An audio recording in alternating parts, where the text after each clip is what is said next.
This is the Dane Moore NBA podcast brought to you by the Genesis Company, coming at you Monday morning. It's October 23rd.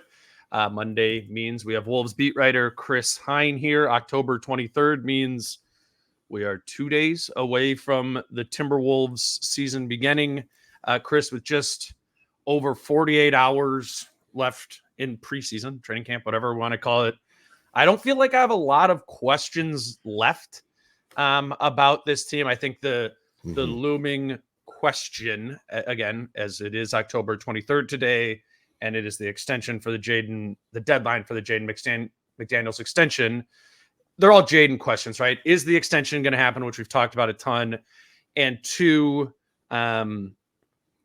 regardless of what happens with the extension, what's going on with this calf? And we're now 48 hours away to the point where you're like, as I understand it, he hasn't practiced yet in a full contact setting. Right. You were at practice yesterday. What is the latest on not Jaden McDaniels' contract extension? Because probably we're going to get some clarity between the time you and I are talking about this right now and the deadline, which is 5 p.m.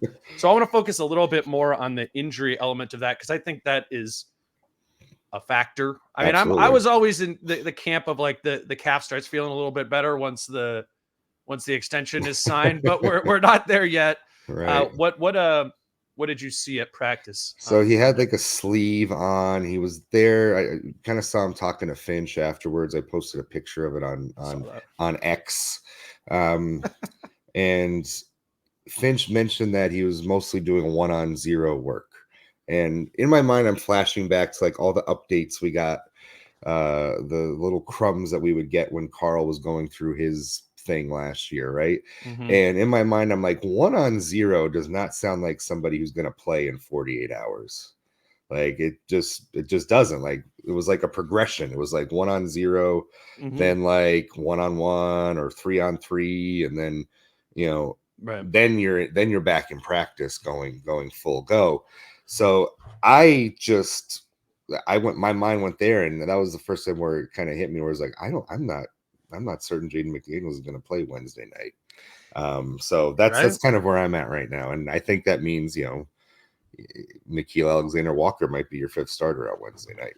So I was thinking about this and walk through this with me. Let's do Jaden doesn't play. Let's just say, whatever, he's ruled out. I was thinking about it, right? In that matchup against Toronto, Jaden would probably guard Siakam, right? I mean, I know that's like big, but like he guarded Zion. He's big enough, yeah. Right? Yeah. So I was thinking about it. I'm like, all right, the Raptors will start Jakob Poeltl. Obviously, that's Rudy. That one's simple. Siakam at the 4, OG Anunoby at the 3, Scotty Barnes at the 2, Dennis Schroeder at the 1. And it's interesting. It's like if you pull McDaniels out of that, who guards Siakam, right? I don't think you would want to put Cat on Siakam. That's true. Just not that he couldn't guard him, but probably in the first game we don't want to put him in his most likely to pick up foul spot. So are you saying maybe Kyle Anderson gets the start and not Nickeil? Kyle Anderson. Yeah. Okay. All right. I mean, I can see that. Yeah. Yeah. I think Nickeil is we kind of saw it through the preseason and seemed to get that vibe. If it's like a guard, I think it depends on the matchup. Like if Jaden was going to be guarding the Raptors of last year, maybe he gets Fred VanVleet in that game. That's how crazy it is with who Jaden guards. And then in that case, I think you put Nickeil on Fred VanVleet. It's a little bit different of a Raptors team this year. And I think that's just like in general, I'm really curious to see like how often Cat guards the other power forward. Guy like Siakam. True. We don't. It's going to be over the course of the season. I mean, they'll probably try it sometime. Oh, we'll get to understand what Finch and Nori and the coaching staff's whole plan is for Carl to guard that, because I do think Carl, if foul trouble wasn't a thing, would maybe be it's not like he's slower than Kyle, right? Like he probably move his feet as well with Siakam, but I don't know. I was just thinking about that, and it kind of left interesting. Yeah. As you started talking, I was like, wait a second. Yeah, I see that now. The other thing I would consider too is Nickeil for all intents and purposes, has kind of earned that shot in the coaching staff's eyes. This game is in Toronto. He is a Canadian. He is a Toronto native, and so it's like revenge game or whatever. Revenge game, but like give him the start. Give him the start on opening night in Toronto to like as a kind of like a nice reward or a carrot. Like so I could see that. But then do you think he guards Siakam? I mean, Siakam's a pretty big dude. Maybe. Yeah. I don't know. I don't know either. You know what I would like to have happen at some point, or I think it would be good if Ant could take matchups like that sometimes, right? Like what if so let's say Jaden does play, right? Jaden picks up 2 in the first like 5 minutes. Like I think I was talking to Britt about this last week. I felt like my favorite time, or the best defense I saw from Ant in the preseason, which is just kind of taps into like other times I've liked Ant, is I think he's good at just guarding big wings when there's not a screen. He's like, all right, let's go, like one-on-one. Right. Let's play. Like I saw there's this one play with him guarding Julius Randle. I'm like, I don't think you would normally think that with Ant 6'4", 6'5", that like. He's strong enough. He's strong enough to hang with those guys. He might not be tall enough, but he's strong enough to hang with that kind of player. So it's like weird. Both him and Cat could guard Siakam, but I don't feel like either of them will. You know what I mean, right? Like, I don't know. Oh, I mean, to your point, they're not going to want to get them in foul trouble, and with Ant, it's always like they ask him to do so much offensively that they don't want to overburden him defensively on the ball, at least. Yeah. So I'd be surprised if that happened with Ant, especially early on, and especially against somebody who's significantly taller than he is. Yeah. So I think you're right with the Kyle thing, though. I think that makes a lot of sense. Like. And what is Finch going to want to, rely on? Like, he's like, okay, we're in a bad spot. But then as you get, what does it look like as you get into the bench? Does Kyle, guard Siakam, the second time around? Like, sure. And who's guarding him? Who's guarding him off the bench then? If Kyle, you know what I mean? Like, then you're getting into the weeds with rotations and matchups and things like that. And, which we have no idea how those weeds even look like, like we think we have these ideas, and then you're going through, you're like, oh, that player's and then all of a sudden you've got, now it's Nas is guarding Siakam in some cases, maybe. I don't know. I don't know what it looks like. It's just, I haven't thought that much about the matchup, but it's just like those type of matchups I think are going to be interesting throughout the season, where it's the 4 who initiates offense for the other team a lot, right? It's it's kind of similar to Giannis, and when we saw that last year, it was like, okay, is Rudy going to get him for a little bit? Nas got him for a little bit. Like when it's a big 4, which I don't know, they'll rotate. They'll mix in different things. Yep, that's probably the best way to put it. But I was just like going through it this morning. I'm like, okay, what if Jaden misses the game? And I initially write down Nikhil, and then I'm like, wait a minute, I'm not certain about that. I mean, again, hopefully the reported timetable on this was that 10-day reevaluation. It wasn't a 10-day. He's going to be clear after 10 days. It's going to be they'll revisit in 10 days, and like today is like day 10. Wasn't there a weird reevaluation like really early with Cat thing too? I'd have to go back and look at the initial release, but I don't know if they ever said there was going to be a reevaluation. There was just nothing. Yeah, there was almost nothing. I feel like and there might have been. I'd have to go back and look. No, sorry, not to put you on the spot there, but that there was a lot with soft tissue injuries. A lot of times, what happens is they go, you're on ice for X amount of days, reevaluated then, which might mean a couple more weeks, or you're reevaluated, you're back into full contact or whatever. We'll see. Maybe get a little bit more clarity on that. I mean, certainly we'll get more clarity on that in the next 48 hours. It really is the only weird thing right now. Like the only kind of it feels like everything is pretty well drawn together is where they're starting this season, and you just hope that Jaden can play. I mean, should there be concern about him being disconnected, like coming back and right away playing? What does that look like? It's all, we saw Carl when he came back. It was, almost all systems go by the time he was back. True. You saw the Jordan McLaughlin version of this, which was he came back and wasn't himself, and never really got back into form.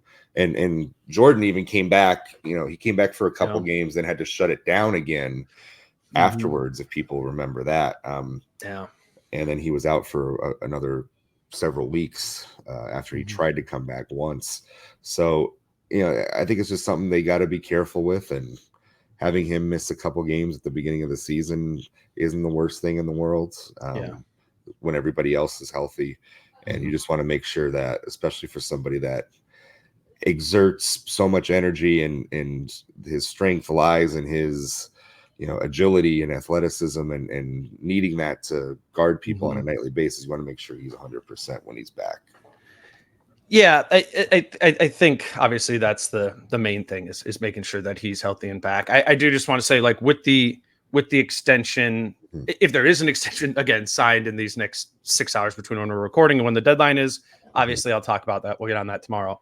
But if not, I want people to know that, or a reminder that what now happens is Jaden cannot sign an extension during the season.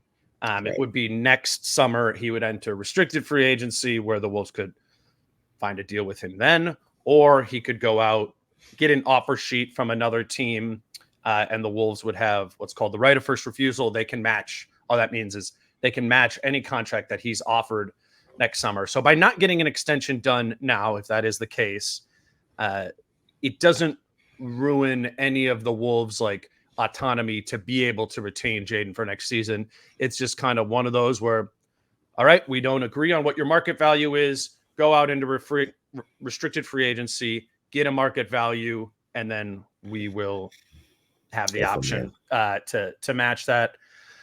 That's kind of been my just economic feeling on how that all plays out to be, especially as we've seen some of these other extensions come in pretty expensive. That maybe that's where the Wolves would ultimately be at is needing to go into restricted free agency and figure out exactly what that market value is. But hopefully, I think if you're a Wolves fan and you're sitting around today, you want to see a contract extension come in somewhere in the low 30s. I think that's probably the best case scenario there. All right, Chris, I'm going to pop in here to a quick ad break. We are doing a ticket giveaway sponsored by the Genesis Company. If you're a Patreon subscriber, just send us a message on Patreon letting us know that you are available to go to the Wolves game on November 1st against Denver. That's the second home game of the season. We'll randomly choose one subscriber that let us know they're interested, and they will get 2 lower level tickets, kind of lower level near the middle of the floor, middle of the section, row S. So all you got to do if you're already a subscriber is let us know that you're available and you'll be in the mix. Again, do that via the Patreon messages. And if you're not a subscriber and would like to support the show, feel free to sign up for $5 a month at patreon.com/DaneMooreNBA. So 3 steps. 1, be or become a subscriber. 2, send us a message that you're interested in attending the game. 3, wait to hear back if you've won the tickets. Again, that's patreon.com/DaneMooreNBA. And we will be doing this with ticket giveaways throughout the season. And then additionally, for this season opener, Falling Knife Brewing Company, head over to Falling Knife if you want to watch the season opener on Wednesday with fellow Wolves fans at the brewery. Falling Knife shows all the Wolves games on their projector screens and with the sound on. Obviously, we had some fun going there over the course of this fall, doing some live shows. And I'm excited to see Falling Knife continue to build out sort of that Wolves community, be the Wolves bar in Minneapolis. Again, that's Falling Knife Brewing Company in Northeast Minneapolis. All right, Chris, let's talk some Darkness Retreat here. I knew that Rudy Gobert went on a Darkness Retreat this summer. Yes. Not know until reading your story that he literally stayed in the same hobbit hole that Aaron Rodgers did. And that is some good reporting on your part, Chris. They both sat in darkness. It's similar amounts of time, right? It's about just under 3 days. 64 hours, yeah. Tell me about what you learned about Darkness Retreat, Rudy. They had to adjust the bed so that he could fit. I learned that. They had to retrofit the bed, as the owner put it. So the Darkness Retreat is, I mean, it's fairly self-explanatory. It's given away in the name. Yep. So 64 hours in the Hobbit hole. There's a tub, there's a bed, there's a bathroom. So you have, the necessities. They bring you food a couple times a day. They check on you, just ask you kind of how you're doing, if you need to talk through any issues or anything like that. So you kind of plan out your meals and things like that ahead of time. But other than that, it was 3 nights and 2 full days for Rudy in the darkness. And he's a guy who meditates a lot on his own anyway. So as he put it, this was like meditation times 1,000. And it sounds like it was a very powerful experience for him. And I can imagine, like, you're just untethered from everything. You're no access to your phones, no access to social media, anybody, no access to anybody. Nobody that you can really connect with, other than your only interaction is with the people that maybe bring you the food a couple times a day. Other than that, it's just you by yourself in a dark room for for 3 days.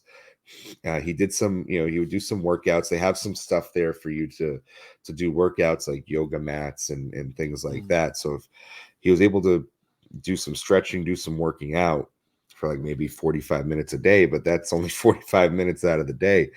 And he said he left there with a profound sense of gratitude just for where he was in life. Just came out of it appreciative of where he was in his life and his career, appreciative of being in Minnesota at this point in his career. So it was, Aaron Rodgers came out of there and it was like, all right, I'm going to the Jets now. Yeah.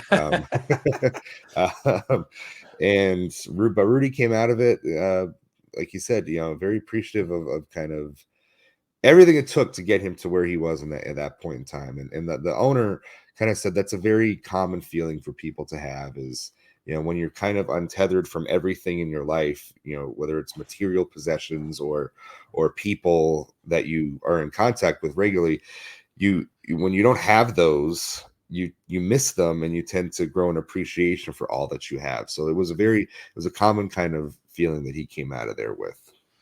It's interesting because I'm reading it and I'm like getting anxiety thinking about it being myself. Me too. But as I was writing it, I was like, I don't think I could go through this. Like, as me, like, this is not for me. Absolutely not for me. I was thinking the same thing, like that. Where you kind of like your chest is like, oh wait, I would like, wait, this would be a good experience. I have another day and a half of this. Oh no. And then the owner comes in with the line of, that level of darkness simulates a near-death experience, and I'm like, I'm out. I'm out. Can't do it. Well, you're just weak, Dane. That's all. Clearly, I know that. I know that part of it. But it was, I don't know. I never really went down the Darkness Retreat rabbit hole when it happened with Rodgers. It's like one of those where you see the tweet and you're like, all right, I get it. He went into a darkness pit or whatever. Right. It was interesting. Actually, like digging into some of those details. Obviously, you guys can check this out at the Star Tribune if you want some more quotes and such from Rudy and the owner of the Darkness Retreat in Southern Oregon. Is that correct? Southern Oregon, yeah. And the thing was, Rudy thought a lot about basketball too. Yeah, like there was a lot of, it wasn't just life things, it was a lot of basketball thought, and he thought about the Wolves defense. And one thing that I think you realize is that how they play defense on this team is very much and how they plot it out is very much a collaboration with Rudy. Yeah, like in terms of like what he's comfortable with, what they want, what the coaching staff wants him to do on that end of the floor, and they kind of work together. Him, Finch, and Elston Turner. So he thought a lot about the defense, came back with some ideas to Finch when they had dinner in Minneapolis shortly after that. And He's yeah, like, Finch, I drew it all out in the dirt on the darkest hole. I don't have a picture. It was too dark, but this is what it looks like when I'm up in coverage. that's maybe he didn't really go into too many specifics about what that was. But it is But it the was, collaboration piece yeah. is interesting, and we got that vibe last year too, right? That like Mhm, mhm. I don't know if like captain or coach on the floor or whatever you want to say. I mean, I've never seen in my time covering this team a player that was so intimately involved with the defense, right? And you can just obviously you've talked about a million times how tactically things change when he's on the floor versus how he's off the floor, and um, how important that makes it for his presence to be like known and announced and loud when he is on the floor there. It's interesting. It's a kind of indication of like Finch and his coaching staff's style of coaches, right? Yeah. In that they're not like, Rudy, you're going to do X, Y, and Z here. I think actually on both sides of the ball, we've seen probably some discourse between Rudy and the coaching staff of like how they best see this playing out. And I think what kind of happens in those things, like a negotiate, I want to do this, I want to do that. And in theory, right, over time, you have the best overlap of like shared vision and Rudy's abilities to be able to do it.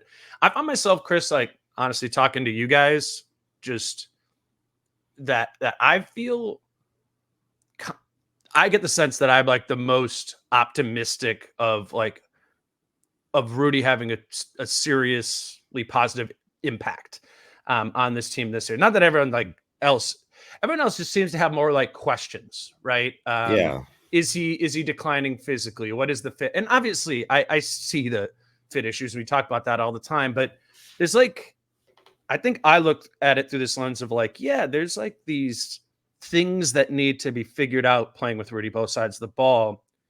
But in the figuring out process, it doesn't need to be bad. And quite frankly, it really wasn't bad last year when they were figuring it out. You know, the defense was really good last season with Rudy on the floor. Defense was just pretty good overall. It was a top 10 defense last season. Mhm. So sometimes I found myself last year, you know, getting frustrated, like, oh, this doesn't work, this doesn't work. And then like kind of sitting back and like, maybe this is the Rudy Gobert experience where some things are difficult and don't work, and they're the ones that pop to the eye test a little bit more. But in the aggregate, the impact of Rudy Gobert is pretty profound. And I think going into this season, I'm trying to see that more. I'm trying to believe that that is true, right? That there are the smaller things that I don't always see right away that show up in the numbers or show up in the areas of basketball that I don't like Right. totally properly understand. And I feel so much more confident about Rudy being able to do those things and be effective when I know he is in a better, not in a better, but when he's just in a good mind space. And I'm not totally going to be like, oh, the darkness retreat equals good mindset, whatever. But I get Right. the vibe broadly that, Rudy's in a pretty good place and willing and ready to kind of take on a slightly different role this season, one that looks more like a super role player, given the fact that he's going to be starting next to two star players this season who are back healthy. What do you just kind of think about Rudy going into this season and Mhm. just haven't done it now for 12 months, right? Coming I back. Yeah, I guess I kind of buy into the notion, and I think I quoted Mike Conley in my story, who's gone through, the Rudy Yeah. experience in Utah and adjusting to playing alongside him, that there is something to year two of being Mhm. Rudy's teammate that's different than year one Yeah. of being his teammate, whether it's offensively or defensively. So I'm kind of interested to see if that plays out. Sure. Just guys adjusting their games to Rudy, tendencies, like where he wants to catch the ball, and how to properly Mhm. funnel guys to him on defense. And to your point, like we always see the mistakes with Rudy and the things that go wrong are so magnified because it just aesthetically looks bad when there are mistakes. And anytime he does get beat at the rim or something like that, it's like, oh, dude, Rudy didn't stop that one. But one of the things they always mention with Rudy is like him just deterring people from coming into the paint or even attempting at the rim is like one of his strengths. And you can't track like, oh, this guy had an intent to go to the hoop here and he didn't because Rudy Gobert was there. Like, you can't really track that, right? Right.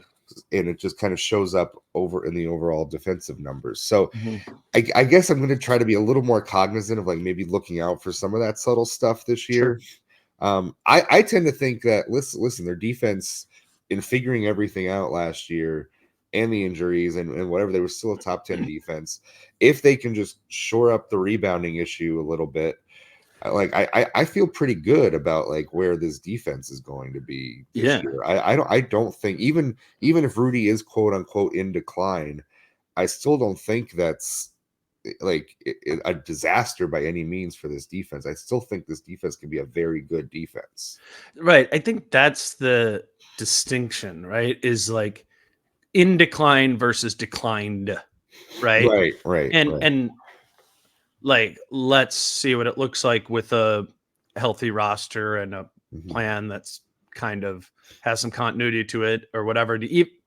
I would say even before we really assume he's in decline, but I do think it is incorrect to say that Rudy Gobert has declined and he is already like steps down from what he was in Utah, or at least I'm holding out the possibility that isn't the case, and that teammates, like you said, around him that better understand him with more time kind of re-elevate him or just empower him. Maybe that's the better word. That's true. Yeah. To be the best version of himself. But this was always going to be the complicated thing, man. It was always going to be complicated with Rudy. Now, I think where the challenge is going to be for him this year, and where I think he kind of has to meet the team halfway, is on the offensive end of the floor. And we saw Finch kind of allude to this in his post-game presser the other night when he said Rudy only got one shot in that Knicks game, and he wasn't complaining. He didn't give anybody the side eye. Like, that's where Rudy kind of has to compromise, I think. He has to let this offense operate the way this offense is going to operate with Karl and with Ant. They are running the show. Like, they are who this offense goes through. Rudy has to facilitate that as best he can, especially if that means he doesn't get many shots or his only shot opportunities are putbacks or what have you, right? That's where he has to meet this team halfway. It's like, okay, I'll do this for you if we do this on defense. Like, I feel like that's where the give and take has to be. His role on offense has to be what they want it to be. He can't be begging for touches and begging for shots or demanding shots. I feel like, at least. Like give yourself wholly on that end of the floor to the greater good of what this offense can be. And then, you know, on defense, you get to dictate more of the show. Yeah. I think last year we often talked about Gobert offensively, particularly at the beginning of the season, it was trying to, quote, unlock Gobert. And I'm not sure that was I said that, but I'm not sure that's totally true or there's a little more nuance to it. I think what they tried to do last season is like for example, look for Rudy on the roll to get a lob and have that be effective. So then the next time you run that play, two players go to Rudy, right? And then somebody else gets opened up, right? It was this idea of Rudy first opens up for others. And I think with the sense I'm getting with having both Karl and Ant back and with the structure in which they want to play with, I think it's kind of inverted now where it's like, all right, let's let Ant get some, Cat get some easy offense. Right. So now there's two going to them. And now Rudy is wide open for a little drop off at the dunker spot, a lob here. Correct. And that's where it goes. Does that make sense? Like, it does. Yeah. Being Rudy doesn't open up the offense. The offense opens up this year, and then Rudy's stuff opens up. That's exactly the order in which it has to operate. And it seems like that's what they're trying to do, right? Like, I think that's what the structure is. Correct. I think that's what the structure is. It's to get Ant and Cat going primarily, get the ball moving, Yeah. get those two guys in situations where the floor is tilted or the defense is jumbled around, and then like Ant can attack or Carl's got an open three or something like that. That's what the offense is trying to do. And then Rudy is, you know, a Rudy dunk can be a byproduct of all this movement and some of this structure. Whereas I think last year, to your point, it was a dedicated effort early on to get him. It just was. I mean, it was him involved. It was. We all saw it. Carl made a point. Carl took that on for sure. Carl took that on to get Rudy more involved, and I do feel like this year that is a secondary, a byproduct of what they're going to be trying to accomplish offensively, which I think is the right approach. You know, it's interesting. We talked about the Mike Conley said all these times, like, oh, it took me a year to like learn Rudy, right? Yeah. And I would say Carl early on last season had learned Rudy the fastest, was the most effective in that pairing, right? Right. And later on, it was Kyle Anderson once Cat got hurt. But at the beginning, the best part was Cat. And I wonder if something we maybe undersell or don't think about enough is like, well, Carl's going to benefit from having had a full year with Rudy. It was good. Like, actually, those two in tandem, Cat throwing the little lobs, whatever, it's pretty decent last year. Like, I think there's a world where Carl gets more comfortable, is now more comfortable with Rudy, where that's even better now. And I think that's kind of just being labeled as like, oh, the Carl and Rudy thing offensively, like that works. Well, what if that becomes like a weapon? You know, I wouldn't, again, with just like, let's try and guard this team, right? Okay, here's Cat coming downhill. Here's Ant coming downhill. Like, I'm going to start prioritizing that stuff. I think for Cat in particular, because I trust his ability to be able to see and find Rudy a little bit better than I do with Ant. I wonder if that might be just really good offensively. Obviously, it's going to have the question marks. It's always going to have defensively, but could Carl actually benefit from having a year under his belt now? You know, an injured on and off year, but I wonder about that. If that could be a real dangerous pairing. I think so. I think it, like you said, it did work at times last year. And one of Carl's strengths is, you know, we feel like his ability to drive and make decent decisions is a strength of his game.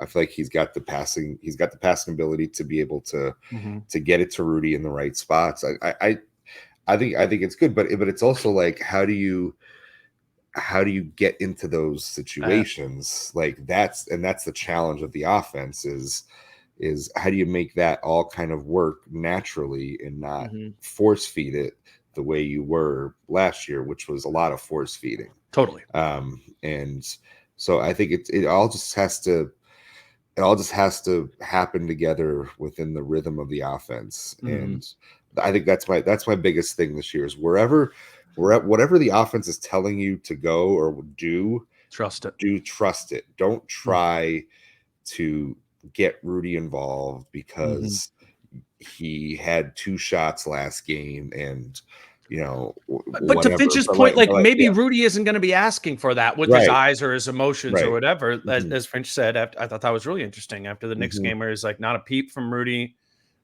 He was just cool with kind of understanding that whenever he was rolling to the basket, they're putting 2 on him and it was leaving the corners wide open. And what Finch said, they generated like 10 wide open corner threes in that preseason game against the Knicks. Like, that's what they want first and foremost from Rudy. And then it's on, like, I still think if you're Ant or you're Conley or whatever, like, and you still want to kind of be intentional about finding Rudy, but not not telegraphing, right?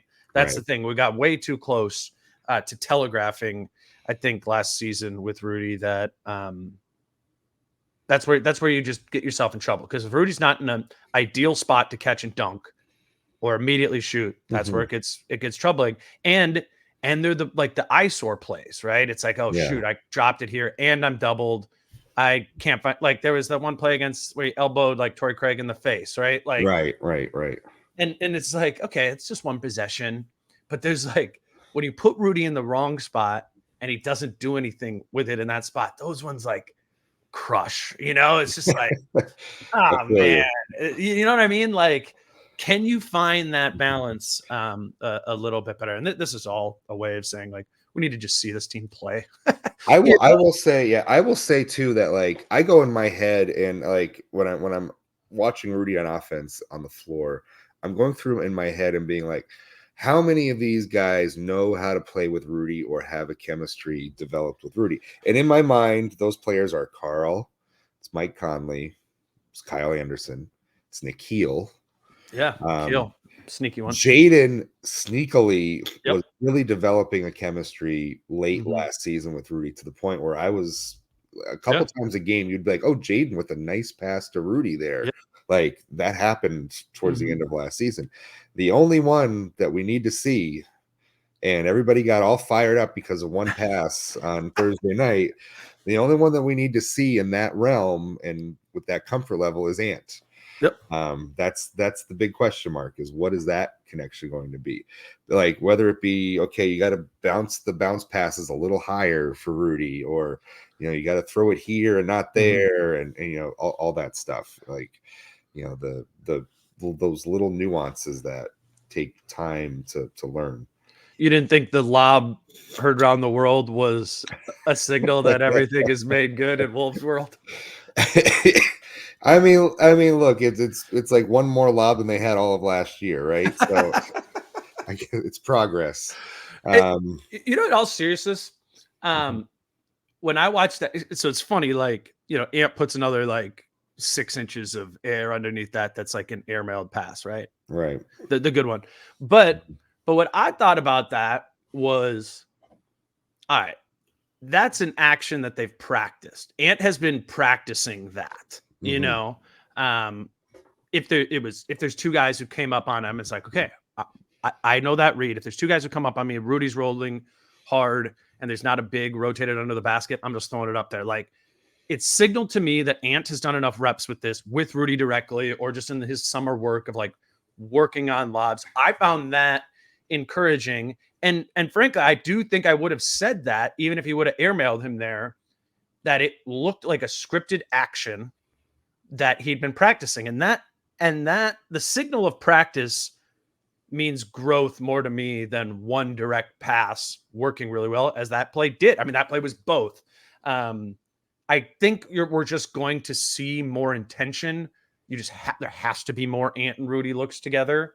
But I think it's something they are going to be better at, simply because I feel like Ant spent the offseason having that be part of his offseason workout plan, and that wasn't the case 12 months ago. No. When Rudy signed in the middle of the season, it's kind of like, oh, we'll figure it out at training camp. Oh, Rudy's not 100% at training camp. Oh, here we are like 3 months into the season, and Ant has like 7 total assists to him. Like,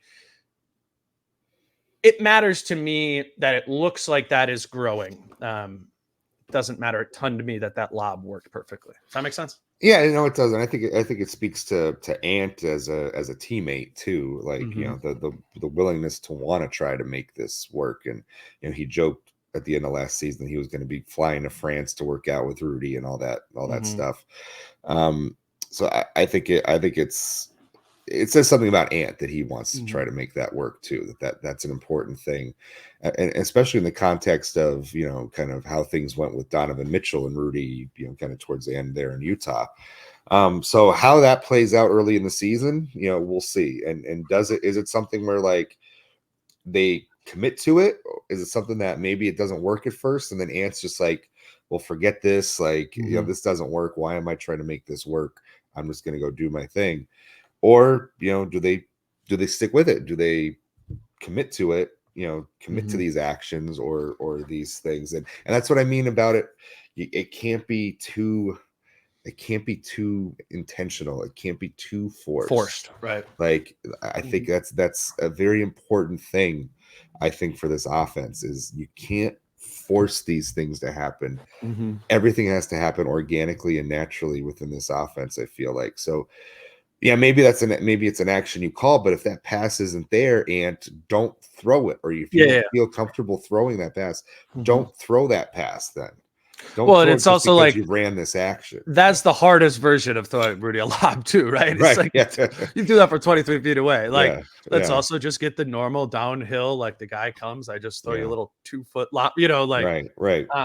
but you know, I mean, it's certainly not a bad sign that the two of them connected on a very difficult pass. Again, I think that that signals growth, and I think it's just one of the most underrated things about this team and how far it could grow. Like we're just kind of me and Kyle were talking about Ant, and it's like there really is.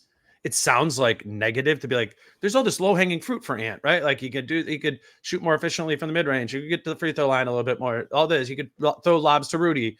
That makes it sound like he's a really like unpolished player. But really, those are just things that kind of stack on top of a pretty good, obviously a very good foundation that he already has in place. So obviously we'll be tracking Rudy throughout the season and Ant specifically. So anything else, just like as you know, you have 48 hours here left between Monday morning and the game tipping off on Wednesday. Are we missing anything? Is there anything you're still looking to find out about this team? Really, the only injury thing is Jaden. Right? I think we're all curious how the rotation and minutes break down. Yeah. You know, that's I mean, and with if Jaden's not available to go, that's going to be skewed. You Right. know, and but that's the whole thing is like we're always plotting out like, okay, so who's going to be the ninth man and who's going to get the the short end of the minute. Yeah. Will get hurt, and you know, all of a sudden Totally. the minutes problem takes care of itself, Mm-hmm. as it tends to do when you have these things happen. It's just funny. It's like if we've got this like, oh, we know what the 9-man rotation is, right? Like Yeah. we know it.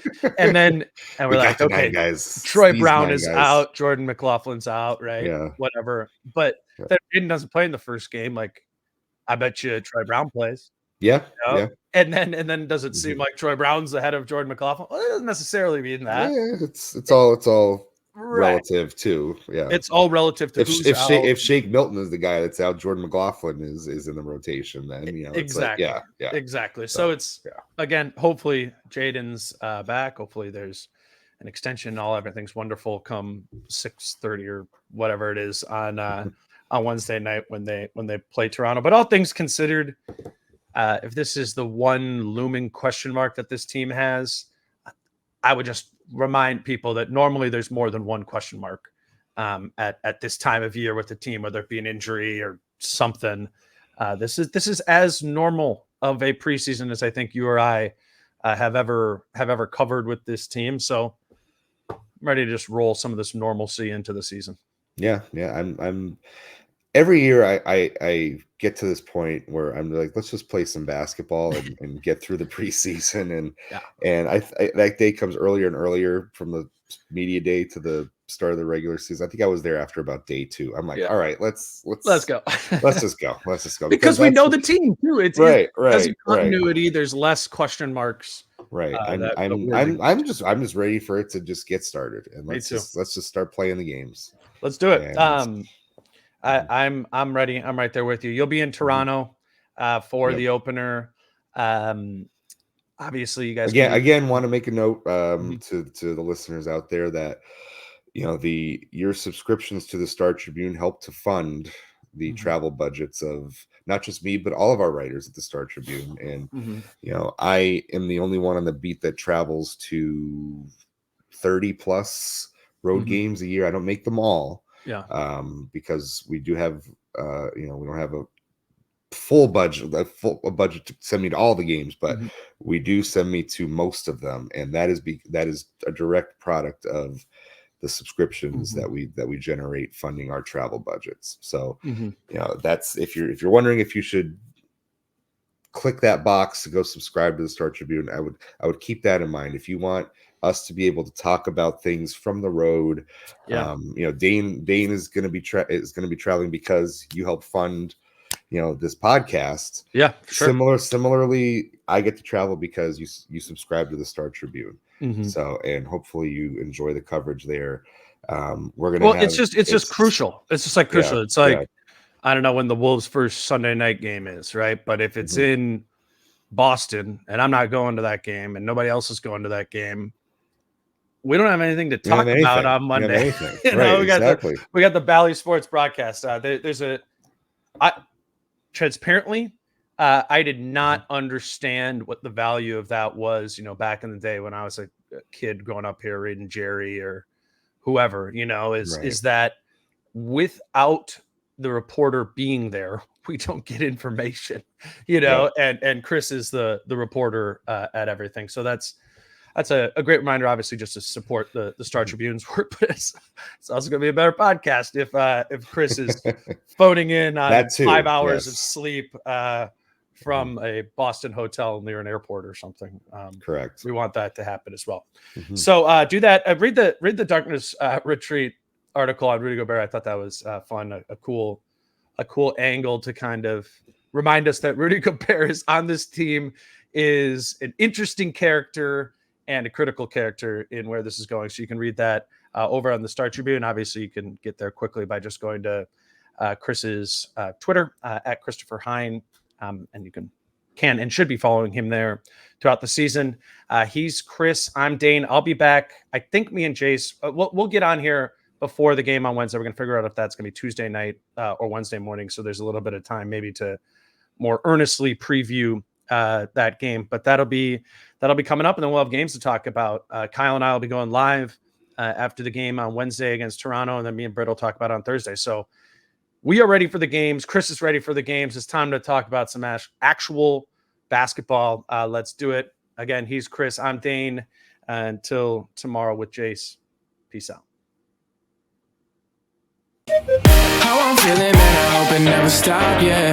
Grinning hard so you can find me in the crowd, yeah. Don't let standards ever bring you down, yeah.